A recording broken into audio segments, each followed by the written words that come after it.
pagi dan selamat bergabung pada Roots Formation. Namaku Manuela van Leeuwenrijaan dari Amsterdam, Belanda.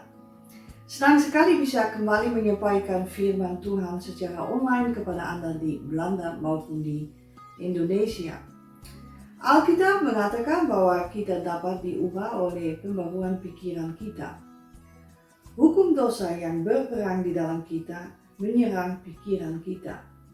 Tetapi Alkitab memberitahu dalam surat Filipi bahwa kita tidak harus diam saja dan membiarkan pikiran kita berserang.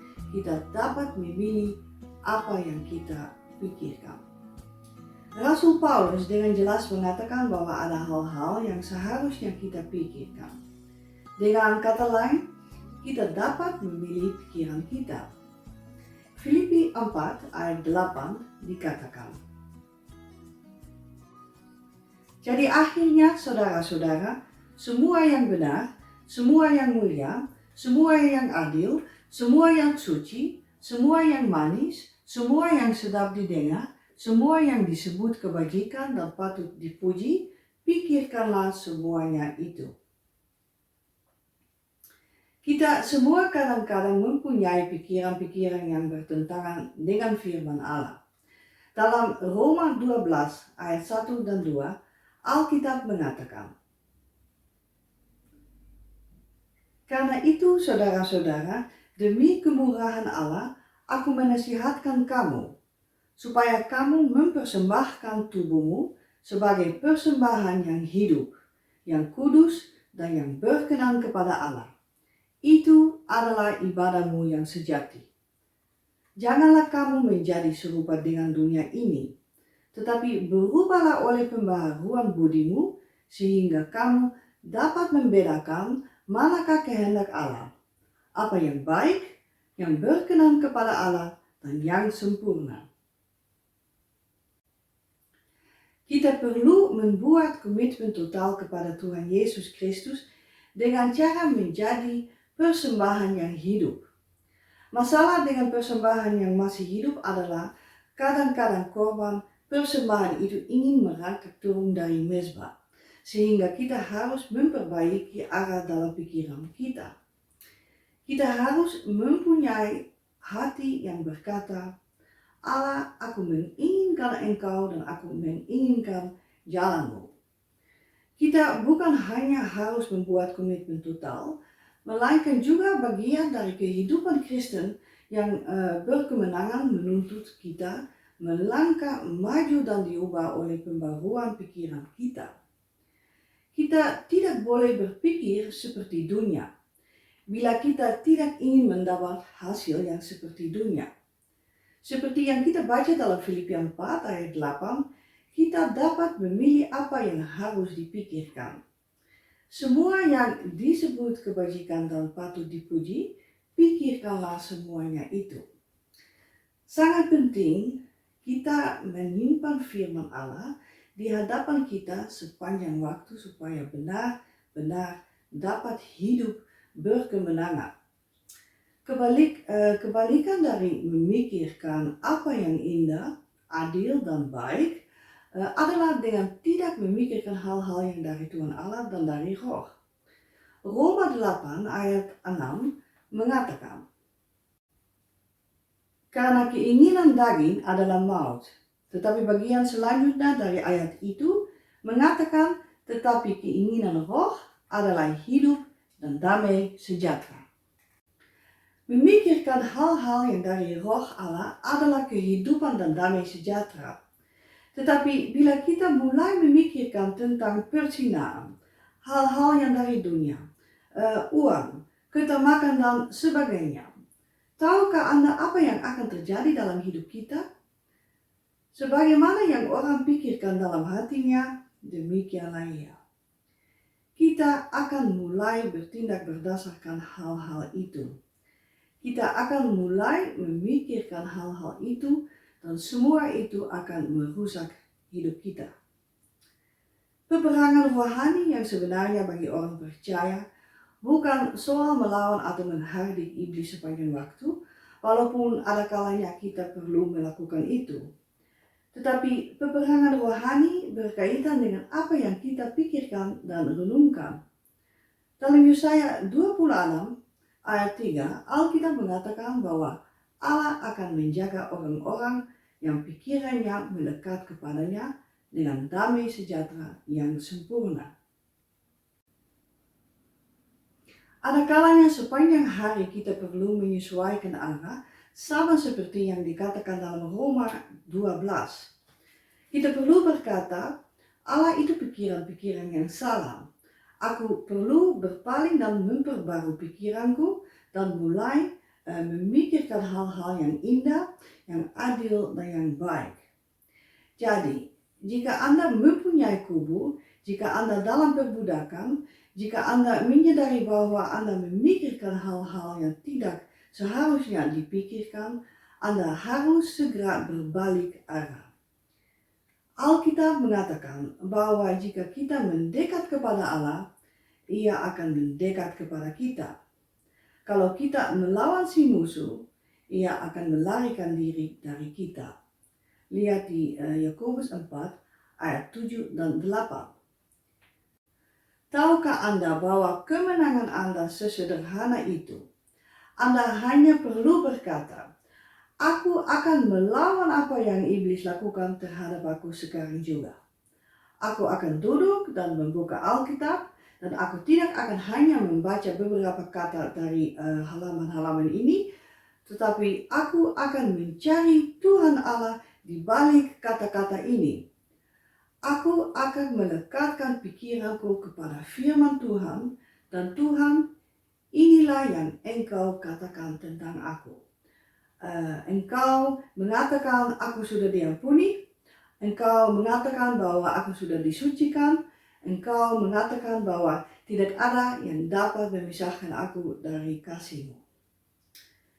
Bila Anda duduk dan memikirkan semua kebaikan yang sudah Allah lakukan bagi Anda, hanya dalam beberapa menit saja, Anda akan melupakan hal-hal lainnya. Masalahnya bukan soal mengatakan, jangan pikirkan hal-hal ini. Karena Anda tahu, Anda justru akan memikirkan hal-hal itu. Alkitab mengatakan, kita perlu menggantikan pikiran-pikiran itu dengan pikiran ilahi. Dan ketika kita melihat hal-hal ini datang lagi menyerang kita, dan kita sedang memikirkan sesuatu yang seharusnya tidak kita pikirkan, kita perlu segera mengingat identitas baru kita.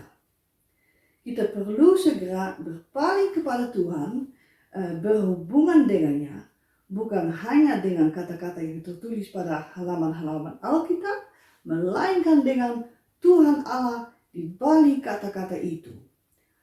Alkitab memberitahu bahwa seperti yang dipikirkan orang, begitulah dia. Amsal 23 ayat 7. Jadi, apa yang kita pikirkan sangat penting artinya. Alkitab mengatakan dalam Roma 8 ayat 6 bahwa ketika kita melakukannya, kita akan melihat perubahan hidup dan melihat damai sejahtera yang Allah berikan saat pikiran kita tertuju kepadanya dan hal-hal yang dari Roh Kudus.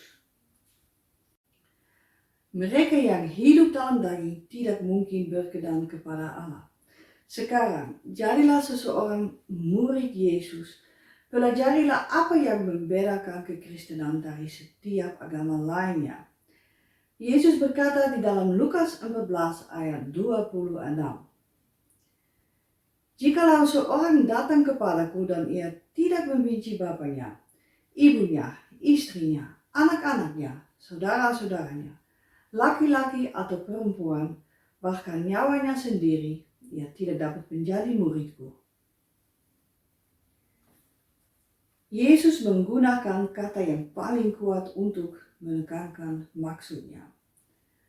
Dia mengatakan bahwa jika Anda tidak membenci ayah, ibu, saudara-saudara, bahkan hidup Anda sendiri, Anda tidak dapat menjadi muridnya. Aku ingin bertanya pada Anda, Apa hubungan paling erat yang pernah Anda miliki di dunia ini? Mungkin itu hubungan dengan ibu dan ayah Anda, atau dengan pasangan dan anak-anak Anda. Apa yang terjadi jika istri Anda tidak mencinta Anda lagi dan meninggalkan Anda, atau ayah dan ibu Anda meninggal? Saat itu siapa yang masih dekat dengan Anda? Anak-anakmu? Mungkin itu hubungan dengan saudara-saudara kandung Anda. Yesus mengatakan, kecuali Anda membenci mereka, Anda tidak dapat menjadi murid-Nya. Apa maksudnya? Apa artinya? Yesus sedang berbicara mengenai hubungan paling erat atau paling dekat yang kita miliki. Dia ingin menjadi nomor satu dalam hidup Anda. Dia sedang membandingkan hubungannya dengan Anda dengan hubungan-hubungan paling erat lainnya yang Anda miliki di dunia. Kata membenci di sini adalah kata kiasan, perbandingan, dan maksud perkataan Yesus adalah hubunganku denganmu sangat penting sehingga aku ingin hubungan itu lebih utama daripada apapun di dunia ini. Ada satu pribadi yang Anda kasihi melebihi istri, anak-anak, ibu, ayah, atau saudara-saudara Anda. Tahukah Anda siapa pribadi itu? Bukan Tuhan Allah, melainkan diri Anda sendiri. Yesus mengatakan ada satu hubungan yang Dia ingin menjadi nomor satu. Itulah kehidupan keakuan Anda sendiri. Ini pemuridan yang benar. Dia tidak berbicara tentang pemuridan yang tanpa membayar harga. Dia meminta kita mengikut Dia, dan Dia meminta menjadi nomor satu dalam hidup kita. Dia meminta komitmen dari Anda, komitmen yang menempatkannya sebagai yang utama. Ketika Anda melakukannya, saudara-saudara, Anda akan berjalan dalam kemenangan, dalam kehidupan, dalam kekuatan, dalam kebebasan sesungguhnya yang Yesus Kristus berikan kepada Anda. Kalau Anda belum lahir baru atau Anda mau kembali kepada Tuhan, dan ambil keputusan untuk menerima Yesus sebagai Tuhan dan Juru Selamat Anda. Mari berdoa bersama, doakan dengan ucapan keras, ulangi aku. Allah Bapa di surga, aku membuka hatiku untuk menerima Yesus Kristus, Putra Tunggalmu, sebagai Juru Selamat secara pribadi. Tuhan Yesus, dengan hatiku, aku percaya Engkau telah mati di kayu salib, menanggung hukuman segala dosa. Aku percaya di dalam hatiku, Engkau mengalahkan kematian, sehingga aku mempunyai hidup yang baru dan hidup yang kekal bersamamu. Menurut firman-Mu, sekarang aku diselamatkan. Aku diampuni, aku diberkati, aku lahir baru, aku tidak akan sama seperti sebelumnya, karena Yesus ada dalam hatiku. Dan tiada sesuatu apapun yang bisa membalikan hal ini. Terima kasih karena telah menyelamatkan aku. Amin. Jika Anda telah berdoa-doa ini dengan hati Anda, Alkitab mengatakan bahwa Anda diselamatkan. Haleluya. Sampai di sini, sampai jumpa lagi. Selamat hari Minggu. Dan Tuhan Yesus.